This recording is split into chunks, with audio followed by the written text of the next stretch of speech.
Eh bien, bonjour à tous les bien-aimés du Seigneur et à tous ceux qui sont avec nous et qui sont en marche pour un royaume et pour une dimension de victoire. Alors, Jésus a dit que nous passerions par des temps très troublés, mais il a dit qu'on ne devait pas être effrayé, car Dieu a tout en main. C'est lui qui possède la haute juridiction sur tout, et rien ne lui échappe, et il est au contrôle de tout. Alors même il y a des choses qui passent actuellement et qui sont très troublantes, ne soyez pas troublés.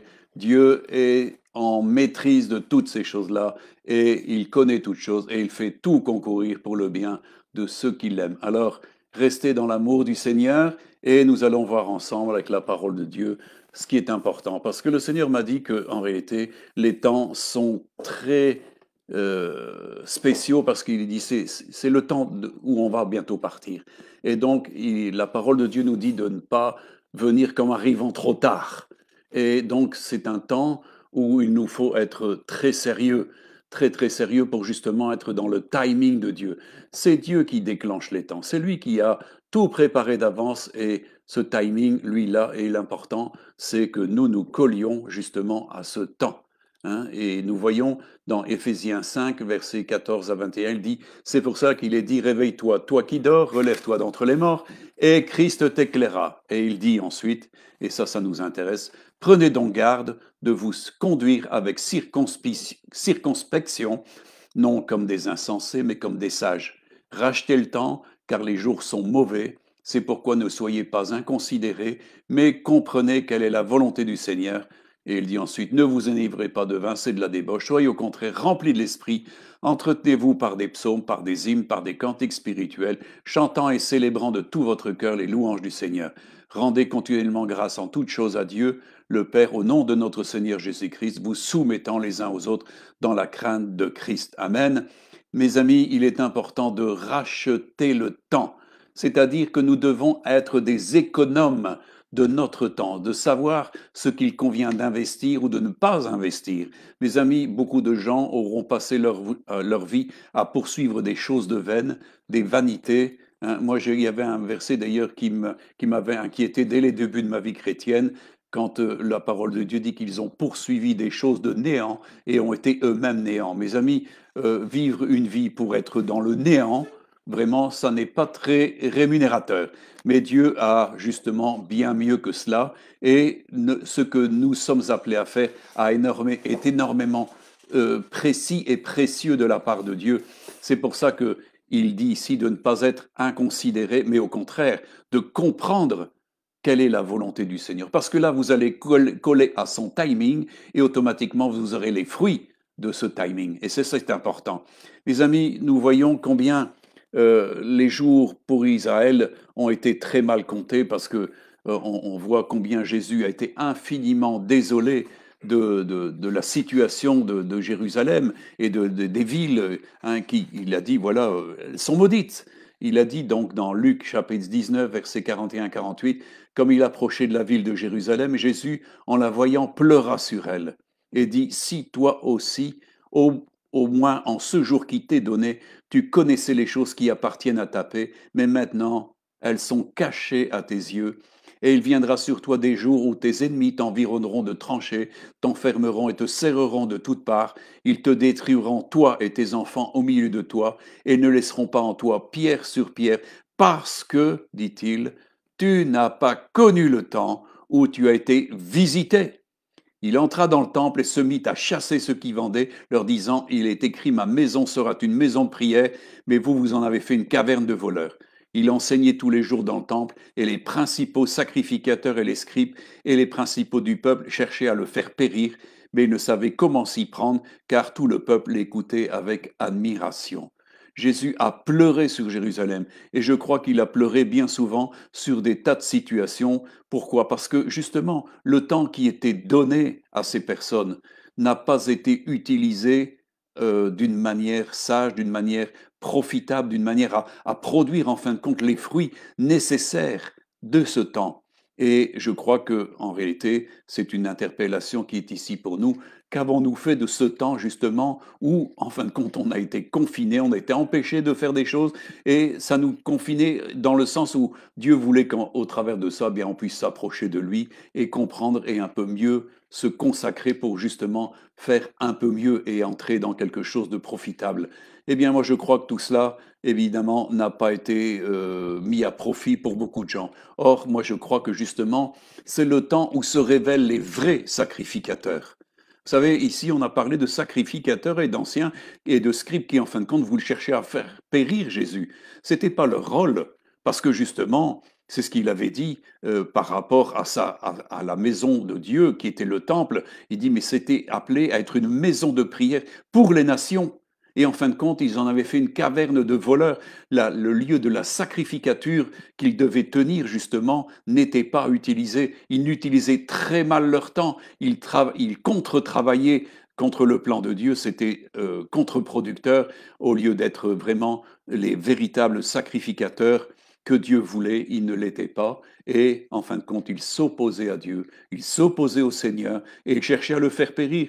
Vous voyez combien l'homme, s'il n'est pas bien éclairé, s'il ne saisit pas le temps qui lui est donné, eh bien, voyez-vous, en fin de compte, ils attirent sur eux leur propre destruction, leur propre malédiction, au lieu d'être en bénédiction. Un sacrificateur se doit d'être en bénédiction au peuple. C'est pour ça qu'il est placé pour être sacrificateur. Vous comprenez l'importance, et je crois que justement, c'est le moment actuellement où se révèlent vraiment les sacrificateurs. Pourquoi les sacrificateurs? Eh bien, mes amis, parce que justement, c'est pour répondre, en fin de compte, au désir de Dieu d'avoir vraiment des hommes et des femmes qui vont pouvoir plaider. Et je vous ai déjà parlé de Malachie 3, hein, et je le reprends ici parce que c'est un programme que Dieu va exercer et qu'il est en train d'exercer. Malachie 3, du verset 1 à 6, voici, j'enverrai mon messager, et on sait que ce messager, c'est Jean-Baptiste. Il préparera le chemin devant moi, et soudain entrera dans son temple le Seigneur que vous cherchez, et le messager de l'alliance que vous désirez. Voici, il vient, dit l'Éternel des armées. Qui pourra soutenir le jour de sa venue? Qui restera debout quand il paraîtra? Car il sera comme le feu du fondeur, comme la potasse des foulons, il s'assiera, fondra et purifiera l'argent, il purifiera les fils de Lévi et les épurera comme on épure l'or et l'argent, et ils présenteront ensuite à l'Éternel des offrandes avec justice. Alors l'offrande de Juda et de Jérusalem sera agréable à l'Éternel comme aux anciens jours, comme aux années d'autrefois. Et il dit, je m'approcherai de vous pour le jugement, et je me hâterai de témoigner contre les enchanteurs et les adultères, contre ceux qui jurent faussement, contre ceux qui retiennent le salaire du mercenaire, qui oppriment la veuve et l'orphelin, qui font tort à l'étranger, qui ne me craignent pas, dit l'Éternel des armées. Car je suis l'Éternel, je ne change pas, et vous, enfants de Jacob, vous n'avez pas été consumés. Nous voyons que Jésus s'est assis à la droite de la majesté divine, mes amis. C'est là actuellement qu'il est en train de travailler parce que bientôt il va partir de là pour venir chercher justement tous ceux qui auront été purifiés, tous ceux qui seront entrés dans cette dimension de sacrificateur. Et Jésus lui-même étant le souverain sacrificateur selon l'ordre de Melchisédek, il y a toujours pour ses enfants cette dimension d'héritage que nous obtenons de lui, c'est cette dimension de sacrificateur. Les amis, Dieu veut des sacrificateurs. Et nous voyons la nécessité ici, au travers de Malachie, que ces sacrificateurs soient purifiés. Et il dit, comme on purifie l'or au creuset, eh bien, les Lévites, les sacrificateurs, seront purifiés aussi au creuset et ils seront nettoyés comme on le fait avec la potasse des foulons. La potasse sert à nettoyer, vous le savez, pour ceux qui sont un peu versés en chimie, hein, la potasse sert à la fabrication de savon. Hein, donc, Dieu veut laver véritablement, et c'est ce que fait le Fils de l'homme.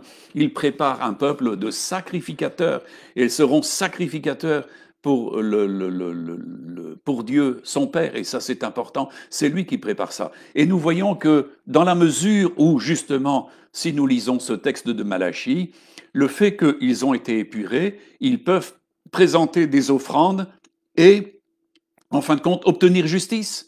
et dit, alors l'offrande de Juda et de Jérusalem sera agréable à l'Éternel comme aux anciens jours, comme aux années d'autrefois. Et il dit, je m'approcherai de vous pour le jugement, c'est-à-dire je serai favorable dans mon jugement. C'est pour ça que Jésus a dit, Dieu veut faire promptement justice à ses élus. Comprenez que la dimension de l'élection vous place en tant que sacrificateur et autorité de sacrificateur. Et ça, mes amis, dans ce temps-ci, je crois que justement, il nous faut nous appliquer dans ce temps-ci de ce perfectionnement de sacrificateur, parce que Dieu attend d'avoir des sacrificateurs, des vrais intercesseurs comme lui. Il a plaidé et il plaide. Mes amis, nous plaidons aussi, et c'est ça le temps actuellement où il nous faut encore user justement de ce privilège d'être un sacrificateur purifié, sanctifié, qui, en fin de compte, a un audit de Dieu, c'est-à-dire il peut s'approcher avec assurance et il peut faire les décrets de Dieu. Et je crois que c'est très important actuellement justement d'être reçu par Dieu. Et voyez-vous, il nous est dit que, on l'a vu déjà auparavant, hein, de la sacrificature de Jésus, mais il nous est dit ici que Dieu a fait de nous un royaume de sacrificateurs, c'est dans l'Apocalypse 5, versets 6 à 10, hein, et je vais un peu plus loin. Il nous est dit que quand il eut pris le livre, c'est-à-dire Jésus, les 4 êtres vivants et les 24 vieillards se prosternèrent devant l'agneau, tenant chacun une harpe et des coupes d'or remplies de parfums, qui sont les prières des saints, et ils chantaient un cantique nouveau en disant, tu es digne de prendre le livre et d'en ouvrir les sceaux, car tu as été immolé et tu as racheté pour Dieu par ton sang des hommes de toute tribu, de toute langue, de tout peuple et de toute nation, et tu as fait d'eux un royaume et des sacrificateurs pour Dieu notre Père, et ils régneront sur la terre. Amen. Mes amis, il fait de nous un peuple de sacrificateurs, c'est-à-dire que ce sont des hommes et des femmes qui plaident devant le trône de Dieu, qui plaident devant l'autel d'or. Mes amis, nous avons lu déjà auparavant dans l'Apocalypse que sur cet autel d'or se tient l'ange qui reçoit dans les coupes les prières des saints. Nous voyons de nouveau ici, on parle des prières des saints.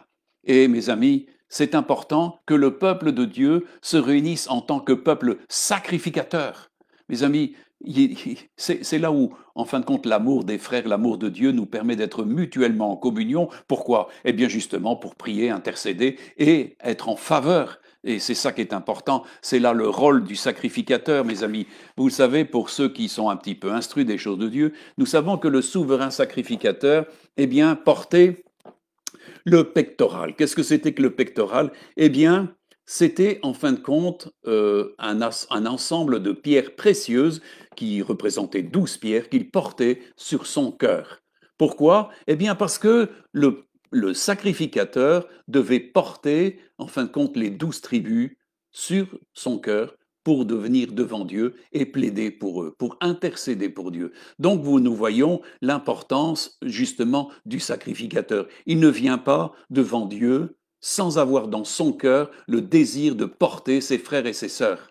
Et c'est là où, en fin de compte, le véritable sacrificateur est quelqu'un qui prend en compassion le corps de Christ. Il nous est dit que les membres sont placés dans le corps comme Dieu l'a voulu, mais tous reçoivent de la force et prennent soin des uns des autres. Eh bien, je crois que ça, c'est le rôle de la sacrificature, justement, actuellement, c'est que nous puissions être, en fin de compte, des sacrificateurs qui plaidons et qui plaidons devant cet autel, parce que c'est l'endroit où nous pouvons le faire, parce que Dieu nous purifie, nous sanctifie, nous régénère, et automatiquement, si nous sommes les élus, nous pouvons plaider et nous pouvons obtenir justice. Et c'est là où l'importance, justement, quand Dieu nous délègue une autorité. Vous savez, j'ai écouté justement dernièrement un prophète qui parlait justement que nous avons un héritage, un héritage de gens qui nous ont précédés. Et je crois que c'est vrai, nous avons un héritage parce qu'il y a une question de délégation d'autorité par héritage. Vous voyez que, par exemple, Moïse a délégué son autorité à Josué. Nous voyons que Élie a délégué son autorité à Élie. Et ainsi de suite. Nous sommes toujours les héritiers de ceux qui sont passés avant et qui nous délèguent, en fin de compte. Nous retenons, nous avons un héritage à faire valoir, mes amis. Et c'est là où nous devons être conscients ce que Jésus a dit, nous sommes entrés dans le travail d'autrui. Donc nous devons nous respecter ce qu'ils ont fait et aussi être reconnaissants de ce qu'ils ont fait. Parce que justement, mes amis, ils ont plaidé, ils ont intercédé et ils ont mis dans ces coupes des prières qui sont à notre avantage maintenant.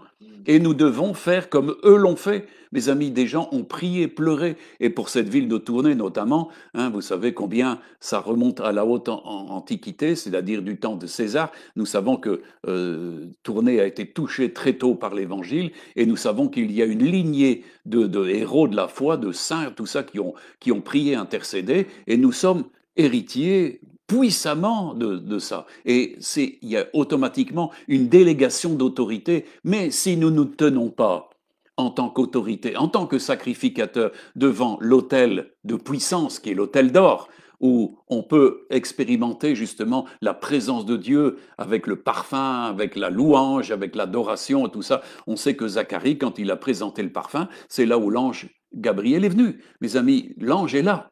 Et il a besoin d'entendre, de porter nos prières dans les coupes.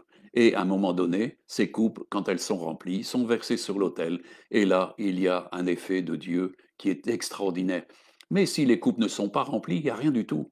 Et c'est pour ça que le peuple de Dieu, et c'est ce que a dit Jésus, ma maison est appelée une maison de prière. Pourquoi? Parce que tous les jours, il y avait la prière avec le peuple de Dieu. Et c'était là où le souverain sacrificateur s'amenait avec le pectoral qui représentait le peuple, et il priait, et le peuple priait avec lui pour l'intercession, et automatiquement, des grandes choses se faisaient de la part de Dieu. Et c'est là, en fin de compte, où justement, quand nous sommes des intercesseurs, et surtout des intercesseurs en esprit, mes amis, nous pouvons poser des décrets, parce que nous ne savons pas toujours ce qu'il convient de demander, mais l'Esprit Saint sait quelle est la pensée de Dieu, et c'est selon Dieu qu'il intercède. Et je crois que justement, la dimension de l'intercession prophétique et spirituelle par le parler en langue, mes amis, est très important parce que pour ceux qui sont un petit peu habitués à l'intercession, savent très bien qu'à certains moments, dans l'intercession en langue, il y a des autres choses qui sont données et on se rend compte qu'une autre autorité nous est donnée.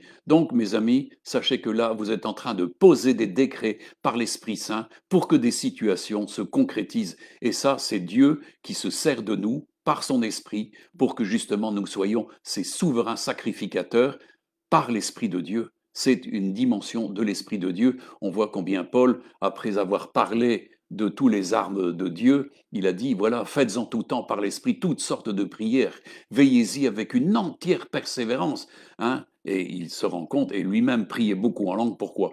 Parce que des choses ne s'accomplissent que dans la mesure où nous intercédons avec l'Esprit de Dieu, et en plus, après, ça nous donne un esprit de révélation dans une intelligence renouvelée dans l'esprit qui nous permet ensuite d'intercéder avec notre cœur, avec une intelligence renouvelée. Et là, nous avons tout le domaine de la révélation et nous savons, nous entrons dans plus de révélation, de plus de connaissances, plus de compréhension du plan de Dieu. Et là, nous jouons vraiment à fond notre rôle de sacrificateur devant le Seigneur. Amen. Alors comprenez l'important justement d'être ces sacrificateurs qui, en fin de compte, nous tenons devant l'autel d'or avec le peuple de Dieu sur notre poitrine. Amen. Moi, je sais que dans les débuts, le Saint-Esprit m'avait dit, Michel, eh bien, tu devras faire ça. Il est important que tu portes mon peuple sur ton cœur.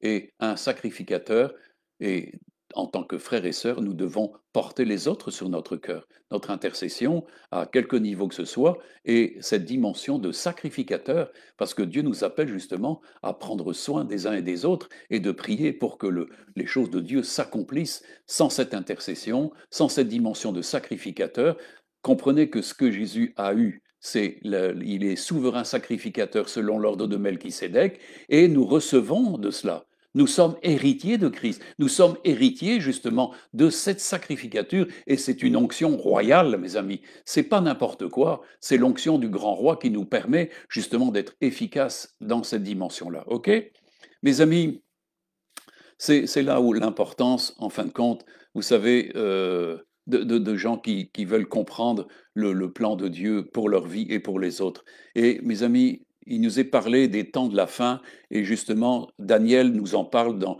le livre de Daniel, chapitre 12, versets 7 à 10, et il dit que j'entendis l'homme vêtu de lin qui se tenait au-dessus des eaux du fleuve, il leva vers le ciel sa main droite et sa main gauche, et il jura par celui qui vit éternellement que ce sera dans un temps, des temps et la moitié d'un temps, et que toutes ces choses finiront quand la force du peuple saint sera entièrement brisée. J'entendis, mais je ne compris pas, et je dis, mon Seigneur, quelle en sera l'issue de ces choses? Et il répondit, va Daniel, car ces paroles seront tenues secrètes et scellées jusqu'à la fin jusqu'au temps de la fin. Plusieurs seront purifiés, blanchis et épurés. Les méchants feront le mal, et aucun des méchants ne comprendra. Mais ceux qui auront de l'intelligence comprendront. Mes amis, le peuple de Dieu est un peuple qui ouvre davantage toujours ses yeux, et la connaissance augmente, et on apprend à mieux connaître Dieu. Par contre, nous voyons qu'il y a un effet contraire pour les méchants.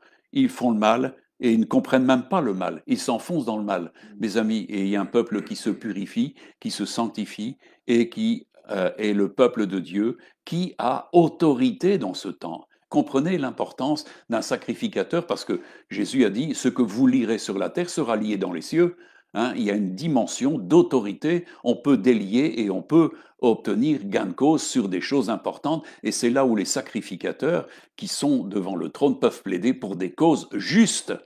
Et nous sommes là pour discerner quelle est la volonté de Dieu, parce que tout ce qui est de la volonté de Dieu est juste, et nous avons une raison de plaider. C'est important, les justes, c'est ce qui dit, hein, ceux qui auront de l'intelligence comprendront.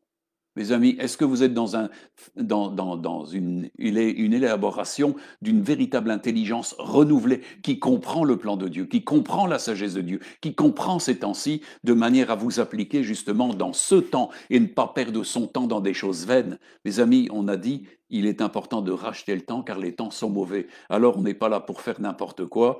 Alors mes amis, on est là pour justement être ces sacrificateurs, pour rendre vraiment un fruit. Amen. Il y a des fruits de justice, il dit, hein, que le fruit de la justice est semé dans la paix par ceux qui procurent la paix. Amen. Nous sommes là pour produire des fruits de lumière. Amen.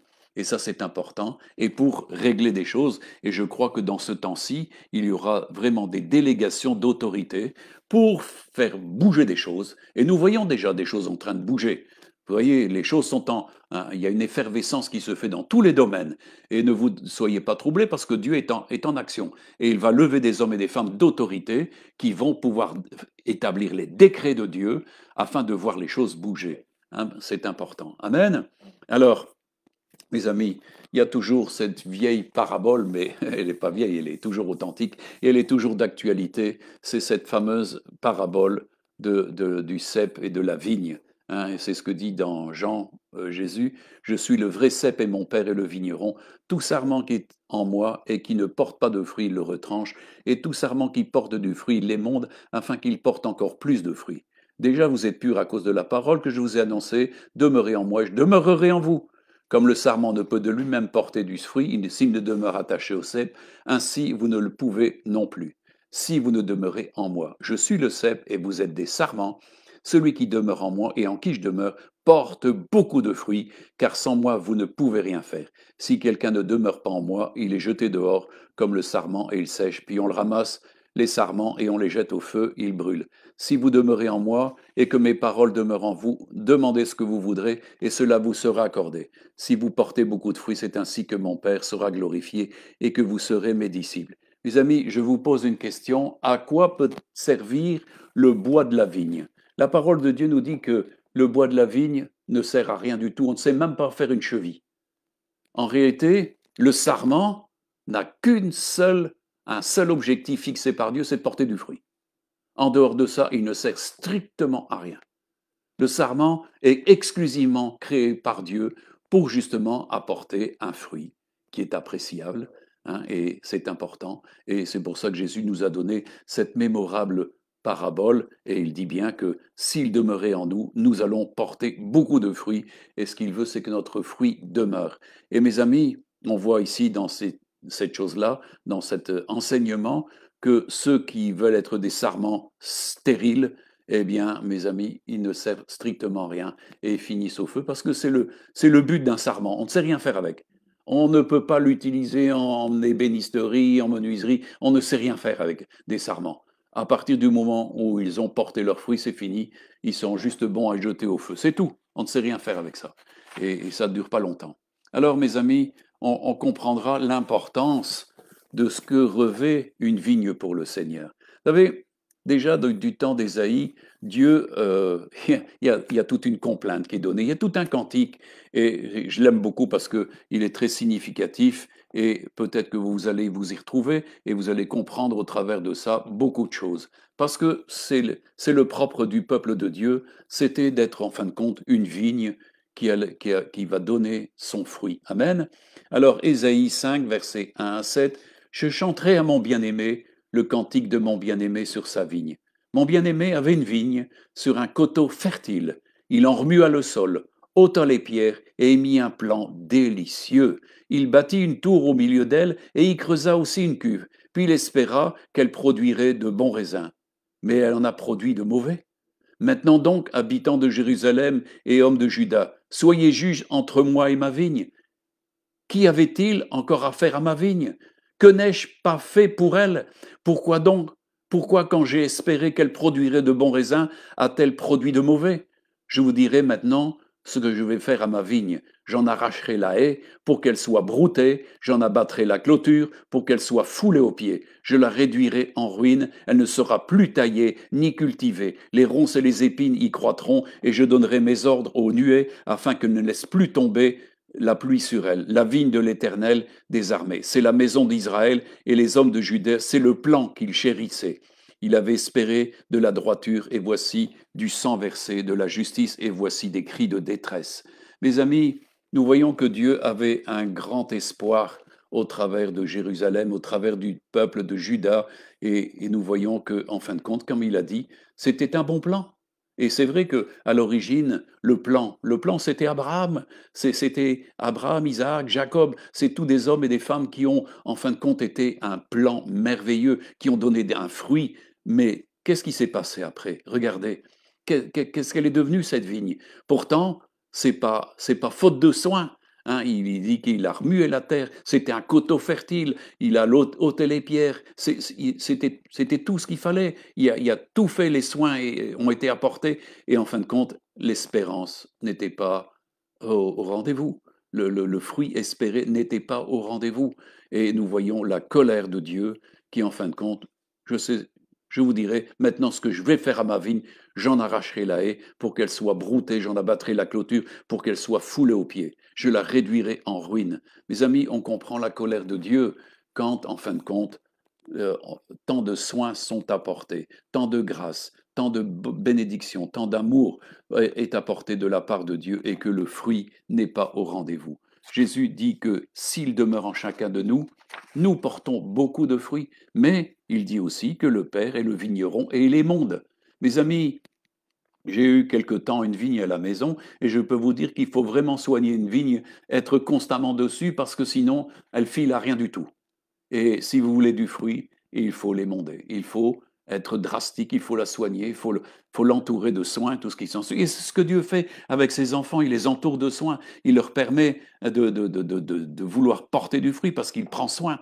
Mais il y a l'émondage, il y a la façon de traiter la vigne, et ça, Dieu est un vigneron émérite, et il sait comment faire pour que nous puissions être vraiment des hommes et des femmes qui portons du fruit. Mais c'est dans la seule mesure ou comme l'a dit Jésus, si je demeure en vous. Si vous demeurez en moi, moi je demeure en vous. Et si mes paroles demeurent en vous, demandez ce que vous voudrez. Ça montre l'excellence qu'il y a entre la relation entre le cep et le sarment que nous sommes. Jésus étant le cep, nous sommes les sarments et nous puisons véritablement notre ressource dans le cep, mes amis. C'est dans le cep que se trouve la vie, c'est pas ailleurs. Hein. Et nous savons que le cep, lui, il est planté dans le royaume de Dieu. Jésus est en plein dans le royaume de Dieu. Donc nous trouvons les ressources du terroir du royaume. Mes amis, un plan est toujours significatif d'un terroir. Il y a toutes les ressources du terroir et la ressource de la qualité du plan. C'est ce qui est dit ici, il y avait un bon plan. Nous savons qu'en réalité, le plan, c'était Jésus. C'est en Christ que toutes choses ont été créées et c'est des hommes comme Abraham, Isaac et Jacob qui ont été les représentants de ce bon plan. Mais mes amis, nous voyons que si la vigne, elle n'est pas traitée et qu'elle refuse d'être traitée, et c'est ça le problème, quand l'émondage ne se fait pas, c'est ce que Dieu reproche à son peuple, vous avez été rebelles. Au lieu d'être émondés, vous en avez fait qu'à votre tête. Automatiquement, au bout, il y a destruction. C'est pour ça que Jésus a pleuré sur Jérusalem, parce qu'ils n'avaient pas connu le temps et qu'ils auraient dû euh, prendre pour se repentir, se changer et être transformés et, en fin de compte, se saisir de cette occasion merveilleuse d'avoir le Fils de Dieu pour être des créatures nouvelles et produire d'excellents fruits. Et c'est ce qui n'a pas été. Alors vous comprenez cette importance de ce cantique, hein, sur la vigne du bien-aimé. Hein, c'est très important. Et je crois que Dieu aime toujours sa vigne. Et je crois que dans ces temps, il veut justement la, la remettre en honneur. Amen. Alors, mes amis, c'est vrai que, et ici, je voudrais un petit peu encourager chacun d'entre vous par le fait que de ce texte.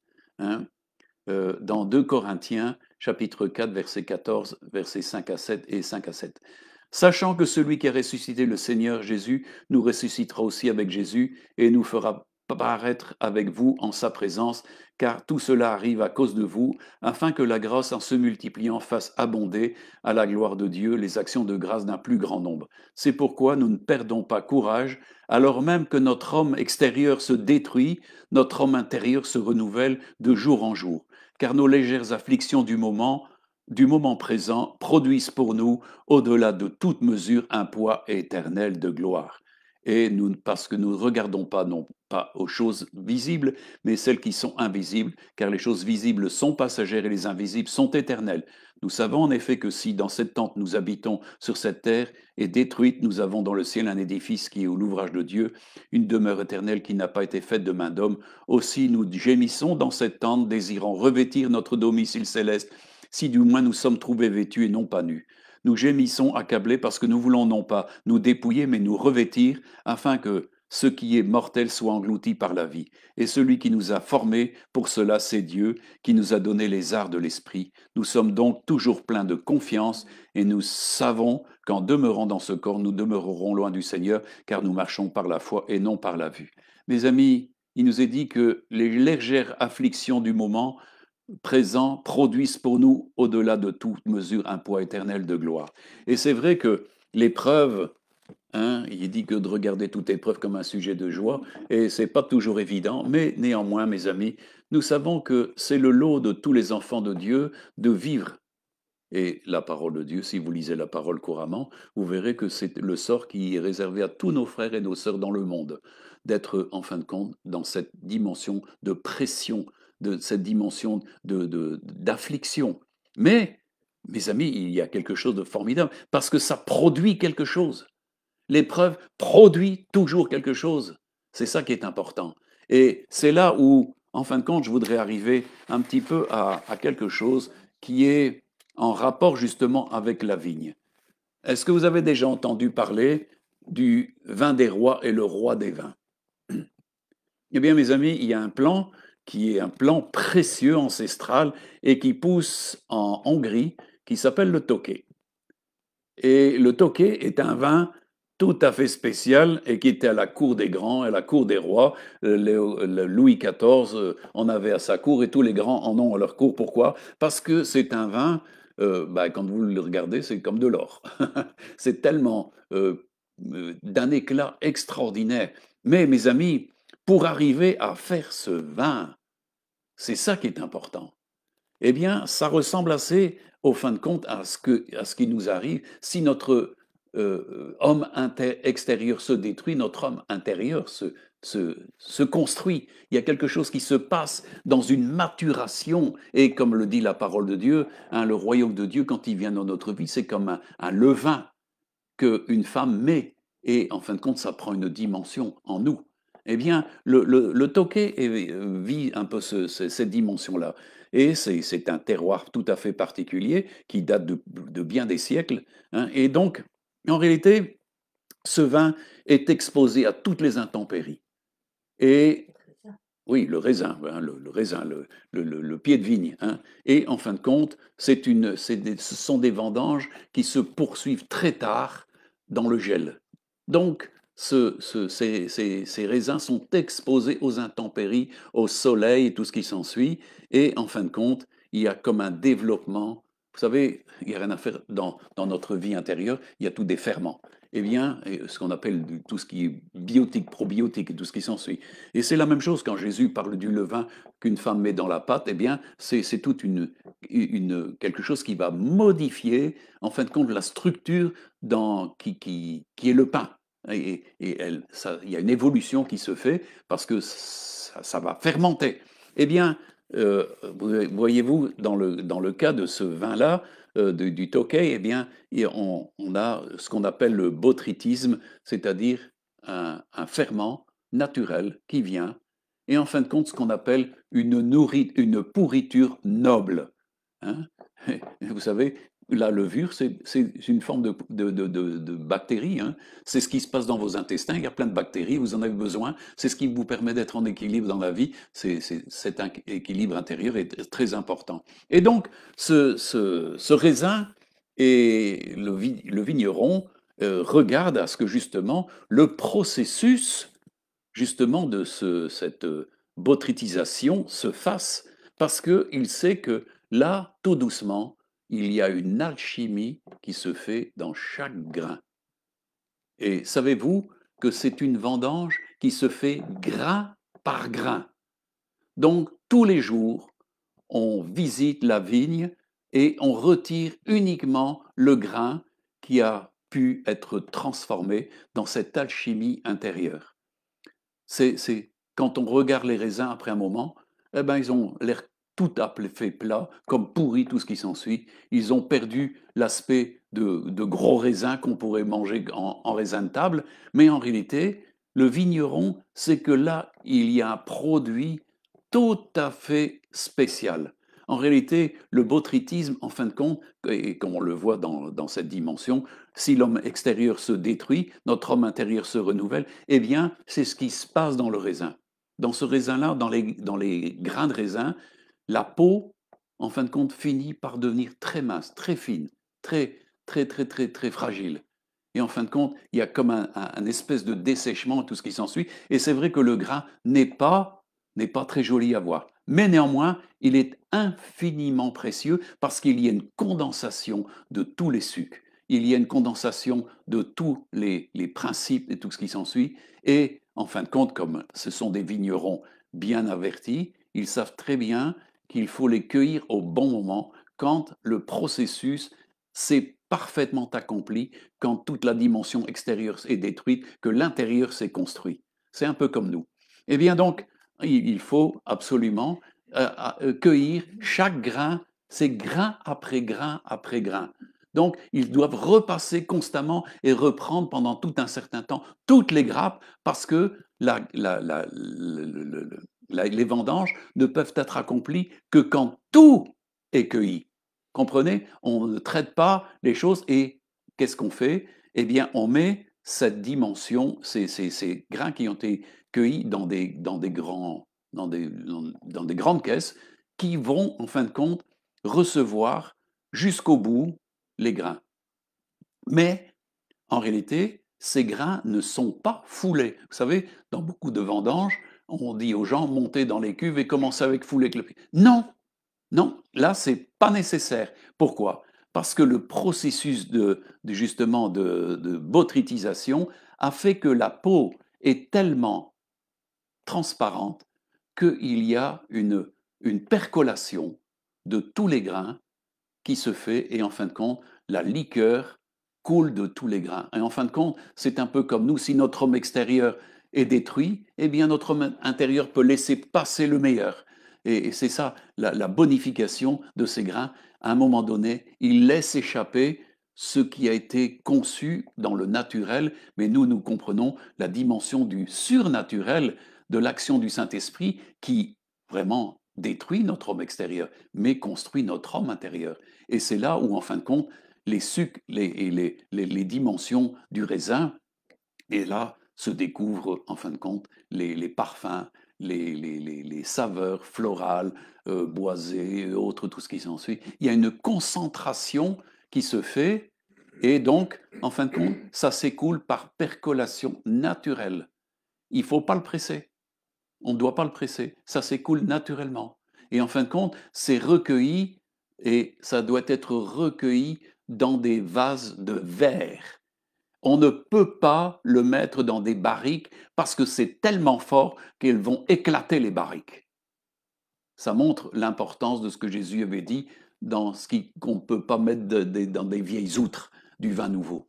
Et donc, ils sont obligés de mettre ça, cette liqueur, parce qu'elle va servir ensuite à aller dans dans les mélanges et tout ce qui s'ensuit, mais à porter. Et là, elle va obtenir de plus en plus de qualifications. Et une chose qui va se faire, c'est que l'alcool s'en va. Mais les vertus, les goûts, les arômes, les senteurs et tout ce qui s'ensuit, tout ce qui se fait dans le vin, prend sa pleine dimension. Et en fin de compte, vous vous retrouvez en fin de compte avec un vin qui est le vin des rois et le roi des vins.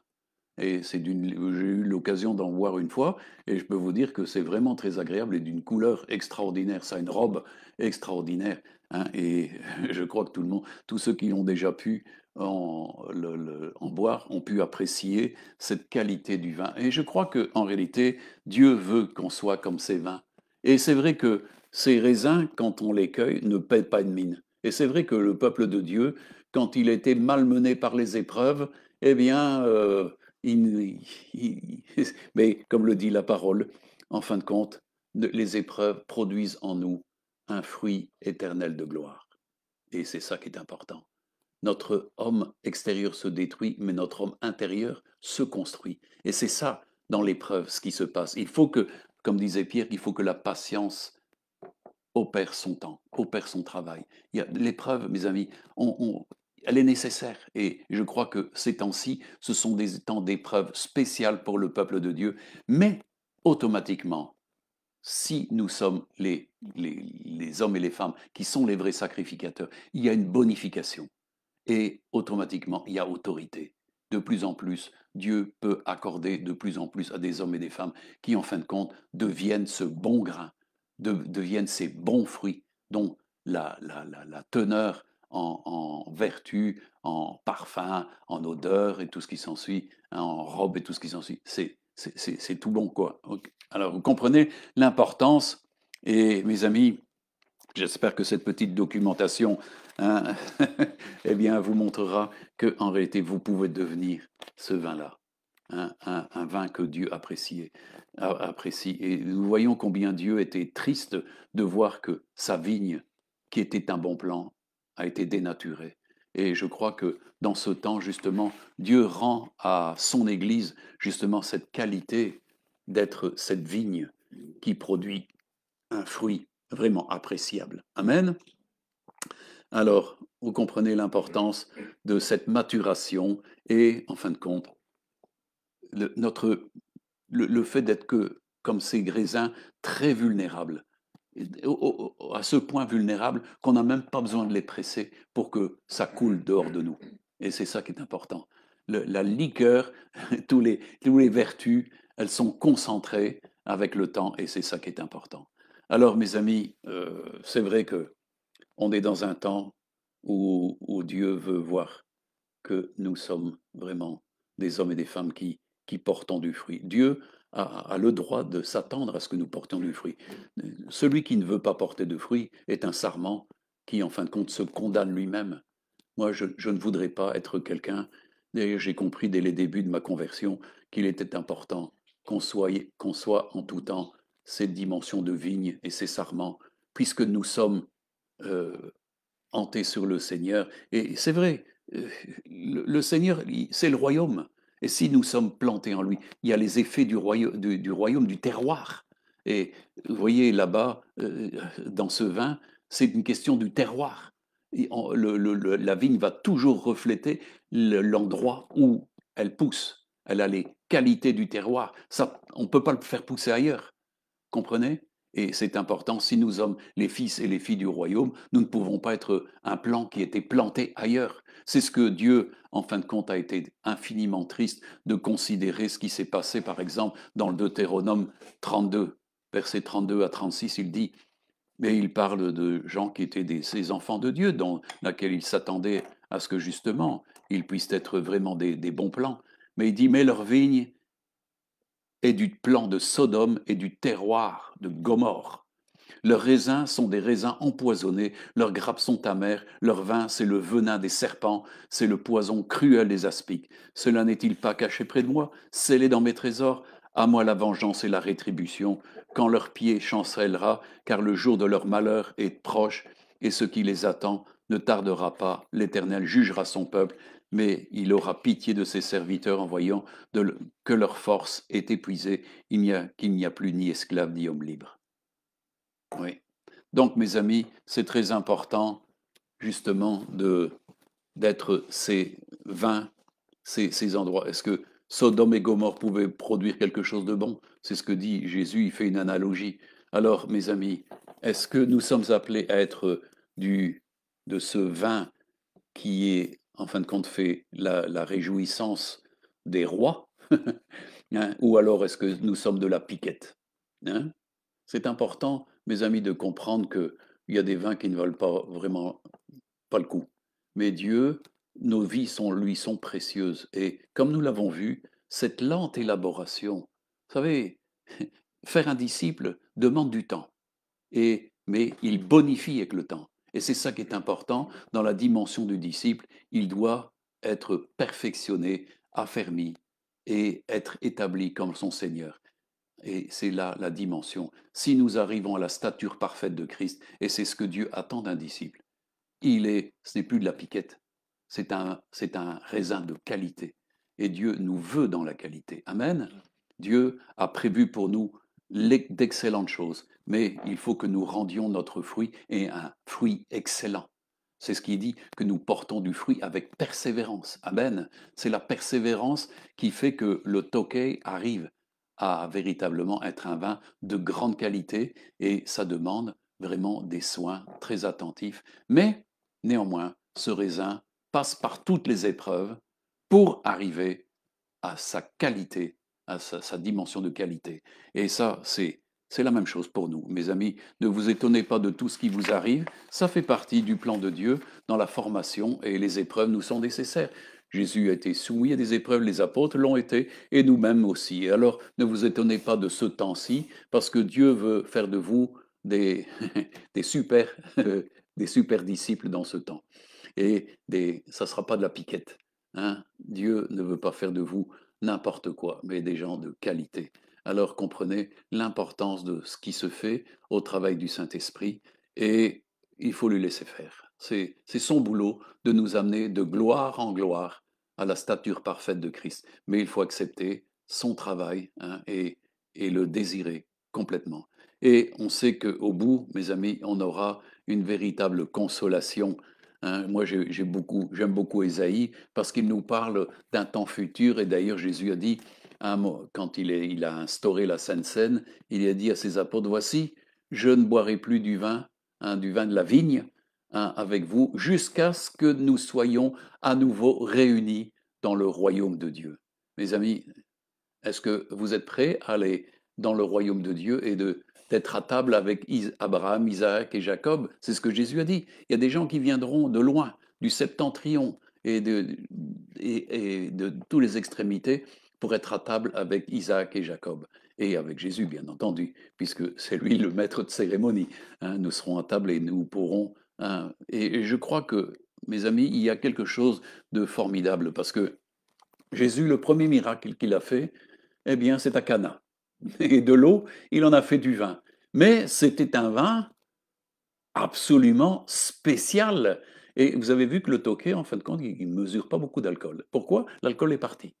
Mais la qualité florale, les saveurs, tout ça, tout est révélé. C'est quelque chose de tout à fait spécial. Et moi, j'aime bien justement ce passage d'Ésaïe 25, des versets 4 à 8. Il dit Tu as été un refuge pour le faible, un refuge pour le malheureux dans la détresse, un abri contre la tempête, un ombrage contre la chaleur, car le souffle des tyrans, comme l'ouragan qui frappe une muraille, quand, comme tu domptes la chaleur dans une terre brûlante, tu as dompté le tumulte des barbares, comme la chaleur est étouffée par l'ombre d'un nuage, ainsi ont été étouffés les chants de triomphe des tyrans. L'Éternel des armées prépare à tous les peuples sur cette montagne, c'est-à-dire Jérusalem, un festin de mets succulents, un festin de vin vieux, de mets succulents pleins de moelle, de vin vieux clarifié. Et sur cette montagne, il anéantit le voile qui voile tous les peuples, la couverture qui couvre toutes les nations, il anéantit la mort pour toujours. Le Seigneur l'Éternel essuie les larmes de tous les visages, il fait disparaître de toute la terre l'opprobre de son peuple, car l'Éternel a parlé. Amen. Dieu a parlé. Et c'est pour ça que nous parlons et c'est pour ça que je vous parle, parce que je crois qu'il y a un temps de rétribution extraordinaire qui vient. Et mes amis, nous allons assister au, au repas du Seigneur. Amen. Nous allons être réunis dans un temps extraordinaire. Et vous voyez que c'est ouvert en fin de compte à tous les peuples. C'est Dieu va prendre de tous les peuples des sacrificateurs, mais ils auront joué sur la terre leur rôle de sacrificateurs, d'intercesseurs, et ils auront porté les autres sur leur cœur devant Dieu, dans le plaidoyer, dans la prière. Alors, moi, je crois que ce temps est un temps qui nous est donné encore pour prier, intercéder, pour que tous ceux dont le nom est inscrit dans les lieux célestes, dans le livre de vie, arrive à la connaissance. Mes amis, Dieu n'a jamais rien su faire où il n'y avait pas d'intercesseur. Du temps d'Ézéchiel, Dieu disait, je cherche un intercesseur, mais je n'en trouve pas. Et je crois que c'est toujours la même chose. Le peuple de Dieu, en fin de compte, est un peuple de sacrificateurs qui aime se réunir autour de l'autel d'or. C'est l'autel de puissance pour intercéder, parce que là, il y a un échange entre le royaume de Dieu, la puissance de Dieu, les lieux très hauts, et en fin de compte, c'est dans ce lieu-là que sont décrétées des choses. Les décrets de Dieu sont positionnés là par ceux qui se tiennent à l'autel d'or. Alors, moi, je vous invite tout partout où il y a des enfants de Dieu, à vous unir dans la prière et à vous rassembler avec les véritables autorités que Dieu a données pour établir des décrets. Des choses ont besoin d'être faites, des choses ont besoin de bouger, des choses ont besoin d'être jugées. On l'a vu, ceux qui rencontrent justement cette possibilité d'être des sacrificateurs qui sont purifiés comme l'or au creuset, Dieu leur accorde justice. Ce sont les élus qui peuvent décréter. Dieu décrète par leur bouche. Et donc, il y a une dimension du Saint-Esprit qui se fait. Et moi, je crois que voilà, nous sommes devant des temps qui sont infiniment précieux, mais comment gérons-nous notre temps? Que faisons-nous de notre temps? Il est dit de racheter le temps, car les jours sont mauvais. Mes amis, sont très mauvais.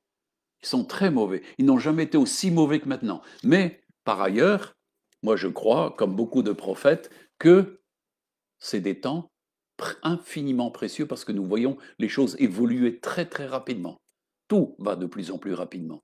Le retour du Seigneur est proche. Alors mes amis, on n'est pas là pour dormir, c'est ce qui est dit. Réveille-toi, toi qui dors, et relève-toi d'entre les morts, et Christ éclairera. Et c'est là où les vrais sacrificateurs se réveillent, et ne sont pas des vierges folles, mais ils ont leurs reins saints, leur ceinture sainte, et leur lampe allumée. Amen. Et ils vont à la rencontre du Seigneur et ils deviennent, en fin de compte, dans cette marche, bonifiés pleinement par le Seigneur.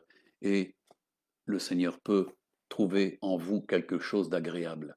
Mes amis, on a vu que Dieu avait voulu un bon plan et il voulait un fruit agréable, qu'il puisse lui être agréable. Mais alors, vin royal ou piquette? Je vous demande, qu'est-ce que vous voulez être? Et à l'extrême, il y a des gens qui deviennent du vinaigre. Alors, c'est vraiment pas ce que nous devons devenir, mais un vin, mes amis, et je crois que c'est vrai, les vins vieux se gardent. Regardez, il y a certaines bouteilles millésimées qui coûtent des fortunes, mais quand vous les buvez, c'est du velours. Mais ils sont vieux et néanmoins ils se bonifient. C'est ça que Jésus a dit, dans les bonnes outres, on met du bon vin et le vin et les outres se conservent et on dit que le vin ancien est meilleur que parce qu'il bonifie. Mes amis, vous êtes appelés à bonifier, comme les grains de raisin qui sont cueillis un à un, et être ce vin qui, en fin de compte, donne tout son parfum, toutes ses qualités, toutes ses vertus. Et voilà, c'est un temps où Dieu veut faire de nous des intercesseurs, des sacrificateurs. Alors, qu'est-ce qu'il trouve en vous? Cette qualité, hein? Parce que vous êtes buvable ou pas buvable. Il y a des gens, on dit, oh, on ne sait pas le boire celui-là, hein, tellement c'est imbuvable. Et mes amis, je crois que justement, le Tokay, il n'y avait même pas besoin de l'écraser parce qu'il coule tout seul et ça permet d'amener une liqueur. Et les gens qui savourent ça, ils disent, waouh, quel nectar! C'est infiniment précieux. Il y a tout le parfum, tous les arômes et tout ce qui s'ensuit qui se dégage. Quel parfum, quel arôme dégageons-nous pour le Seigneur, hein? C'est important et pour les autres aussi. Je crois que c'est une chose à réfléchir. Alors mes amis, comprenez que le temps ici, c'est pas le temps à gaspiller, mais véritablement être encore en activité et dans cette démonstration de la véritable sacrificature et de recevoir autorité. Nous avons reçu des héritages puissants. Et comment les gérons-nous? Mes amis, des hommes et des femmes se sont rendus dignes de l'appel du Seigneur et nous prenons leur succession. Alors il est important d'être digne par rapport à cela et de ne pas mépriser cet héritage qui nous est légué, parce que c'est un héritage d'autorité. Essayez d'imaginer que Josué aurait méprisé l'héritage que Moïse lui avait donné. Il prenait la succession, il prenait l'autorité. Élie avec Élisée, c'est exactement la même chose. Élisée, s'il avait méprisé l'autorité, au contraire, il a demandé une double onction de l'esprit qu'Élie avait donné. Donc les sacrificateurs veulent monter en onction. Pourquoi? Parce qu'il y a beaucoup à faire. Alors ce n'est pas le moment de diminuer, mais c'est le moment d'augmenter. Et je crois que ce temps-ci va permettre à Dieu de voir qui sont les véritables sacrificateurs et leur accorder autorité et puissance. Et il y aura des grandes choses qui vont se faire avant le retour du Seigneur. Son approche est là. Il vient bientôt, c'est ce qu'il m'a dit. Et il ne s'agit pas de perdre du temps et de ne pas arriver comme venant trop tard. Beaucoup viendront trop tard. Les vierges folles arrivent trop tard. Il y a ceux qui ne se préparent pas et qui, en fin de compte, vous savez, c'est comme vous connaissez la parable, la fable de la cigale et de la fourmi, hein. Il nous est dit que la cigale a chanté tout l'été, mais elle se trouva très dépourvue quand la bise fut venue, hein. Elle alla crier famine chez la fourmi sa voisine, et la fourmi n'est pas prêteuse, dit le fabuliste. Et il dit, mais que faisiez-vous au temps chaud? Ah ben, il dit, je chantais, je dansais. Ah ben, dansez, chantez maintenant, hein, mes amis. On est là pour justement travailler encore dans ce temps. Nous sommes là pour travailler, pour être les vrais sacrificateurs. Alors, prenons du temps pour le faire et tenons-nous devant l'autel en or. Le Seigneur m'a permis de voir en vision cet autel d'or, et c'est l'autel de puissance. C'est un autel de puissance. C'est là où nous pouvons plaider et recevoir et établir les décrets de Dieu, parce que ce qui est dit dans les cieux, nous pouvons le proclamer sur la terre. Amen. Voilà, que le Seigneur vous bénisse et soyez encouragés et surtout ne vous troublez pas de tout ce qui se fait. Le Seigneur est en prise avec tout ce qui se fait et il fait tout concourir pour le bien de ses enfants. Il sait de quoi vous avez besoin. Faites-lui part de vos besoins avec des actions de grâce, des remerciements et comptez tous les bienfaits de Dieu. Amen. Voilà, soyez bénis et que le Seigneur vous garde en toutes choses. Amen.